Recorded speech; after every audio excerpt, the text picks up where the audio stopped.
Halo teman-teman, pada pertemuan sebelumnya kita sudah membahas mengenai uji asumsi klasik.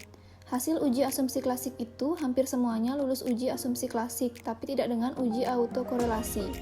Jadi, pada pembahasan kali ini kami akan membahas mengenai cara mengobati gejala autokorelasinya. Namun sebelum itu, kita akan melakukan uji autokorelasi terlebih dahulu. Seperti biasa, input terlebih dahulu variabel yang akan digunakan di variabel view. Di sini kami menggunakan perumpamaan X1, X2, dan Y untuk memudahkan analisis. Kemudian pada bagian label kami isi FBI untuk Y, LLG untuk X1, dan OTR untuk X2. Kemudian pada measure ganti menjadi scale. Kemudian pada data view kita input data yang akan digunakan. Nah, di sini kita bisa mencari nilai residualnya terlebih dahulu sekaligus mencoba kembali uji autokorelasi yang sudah dilakukan sebelumnya dengan klik analyze, kemudian klik regression, dan terakhir klik linear. Nah, setelah muncul tampilan seperti berikut, kita bisa isi dependent variable dengan Y yaitu FBI dan independent variable yaitu LLG dengan X1 dan OTR dengan X2. Setelah memasukkan variabel dependent dan independent, kita bisa klik statistik, kemudian centang bagian Durbin-Watson untuk uji autokorelasinya, dan setelah itu klik continue. Setelah itu klik save, kemudian centang bagian unstandardized pada bagian residual, kemudian klik continue. Setelah itu klik OK. Sehingga akan muncul output seperti ini. Untuk melakukan uji autokorelasi, kita fokus pada tabel model summary bagian Durbin-Watson. Bisa kita lihat bahwa pada kolom Durbin-Watson menunjukkan nominal 1,197. Nilai ini kemudian kita bandingkan dengan nilai DU-nya yaitu sebesar 1,5872. Nilai ini didapat dari tabel nilai Durbin-Watson dengan K yaitu 2 dan N yaitu 36. Karena nilai DU-nya yaitu sebesar 1,5872 lebih besar dari nilai DW yaitu 1,197, maka data dinyatakan mengalami gejala autokorelasi. Untuk mengobati gejala autokorelasi yang terjadi, di sini kami menggunakan metode Cochrane-Orchard. Pertama, kita akan mentransform nilai R1. Kita klik transform, kemudian kita klik compute variable. Pada bagian target variabel, kita isi dengan leg underscore res1. Kemudian pada numeric expression, kita bisa cari di function group all, kemudian kita cari leg1.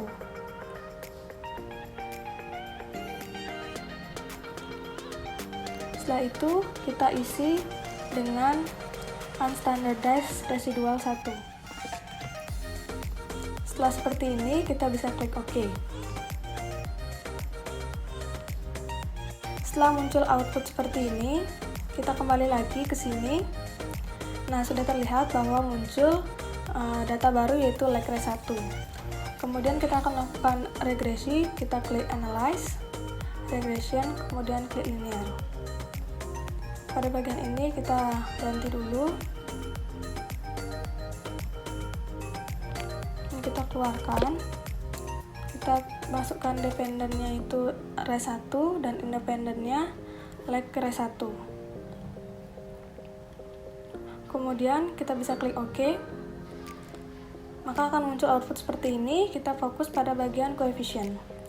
Bisa dilihat pada unstandardized B pada leg res1 menunjukkan nilai 0,391 yang merupakan nilai coefficient row-nya. Nah, setelah ini, nilai coefficient row ini akan kita gunakan untuk mentransform data untuk metode Cochrane-Orchard. Selanjutnya, kita bisa klik transform, klik compute variable, kemudian ini kita ganti dengan leg Y, kemudian numeric expression-nya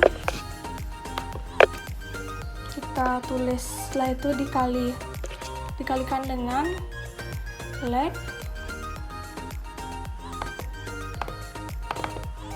dari leg Y.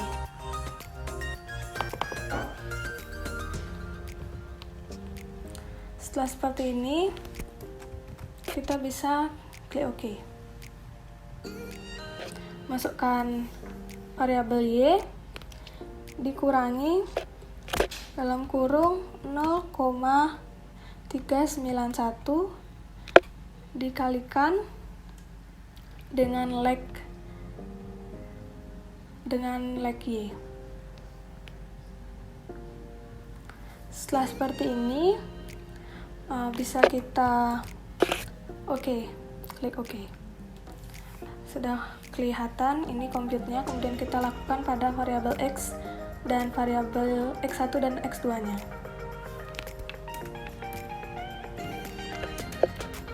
Ini kita ganti saja menjadi X1.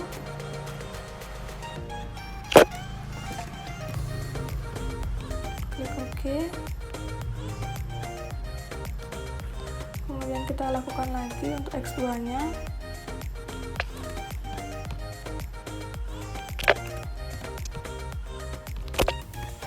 Klik OK.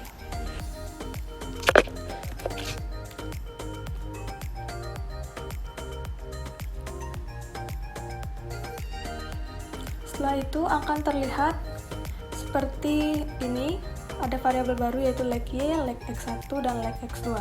Data-data ini kemudian kita akan coba menggunakan uji autokorelasinya lagi, yaitu analyze, kemudian regression, linear. Ini kita ganti dengan variabel baru tadi, leg Y di dependent dan leg X1 di independent. Kemudian kita bisa klik OK. Setelah itu kita lihat tabel model sumarinya. Bisa dilihat nilai Darwin-Watson-nya yaitu 1,305. Nah, nilai Darwin-Watson ini masih lebih kecil masih lebih kecil daripada nilai DU-nya. Jadi kita harus masih melakukan metode Cochrane-Orcutt lagi. Pertama, kita akan mentransform nilai res 3. Seperti tadi, kita klik transform, kemudian compute variable. Kemudian ini kita ganti. Ini kita ganti dengan leg underscore res 3. Kemudian numeric expression-nya kita masukkan leg res 3. Setelah ini bisa klik OK. Setelah terlihat execute, kita bisa kembali lagi. Ini sudah muncul data baru yaitu leg res 3. Kemudian kita akan melakukan analyze lagi. Analyze, regression, linear. Setelah itu, dependentnya kita keluarkan dulu.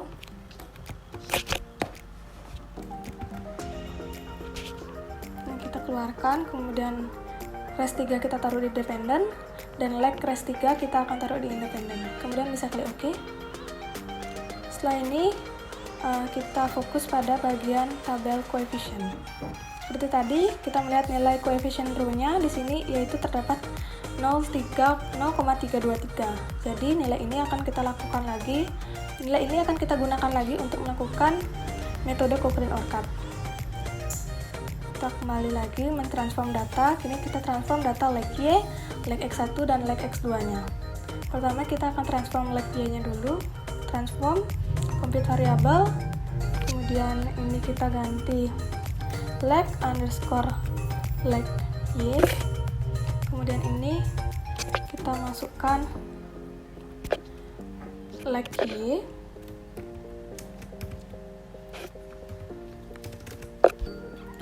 Ini kita masukkan leg Y dikurangi dalam kurung 0,323.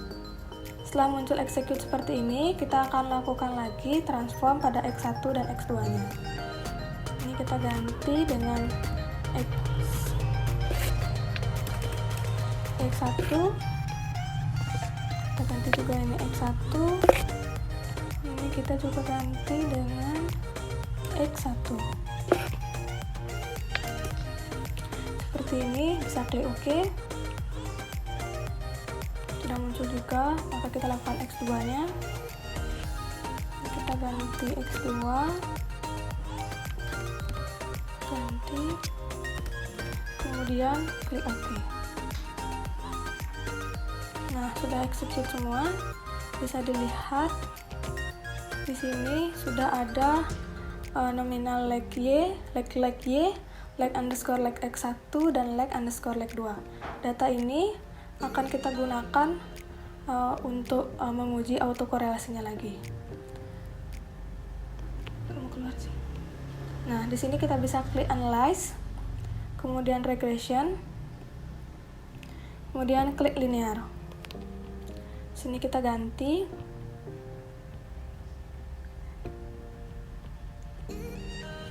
dependennya, kita ganti dengan leg underscore leg Y, dan independennya kita masukkan leg underscore leg X1 dan leg underscore leg 2. Setelah itu klik OK.